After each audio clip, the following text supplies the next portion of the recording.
la comodidad sobre todo, la comodidad, la cercanía, el ambiente. Al final son muchos años, no sé, ¿cuántos años llevamos? Yo alrededor 15 de por lo 15 años por ahí. Entonces lo elegimos por calor, por ambiente, por comodidad, porque al final tenemos todo muy a mano, playa, todo, diversión. La verdad que nos proporciona muchas cosas, la verdad.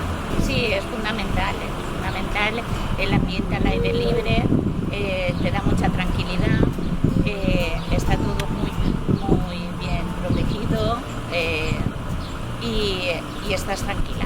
Vienes aquí. Estos últimos años estoy viniendo sola y es un ambiente muy familiar que no te encuentras sola en ningún momento.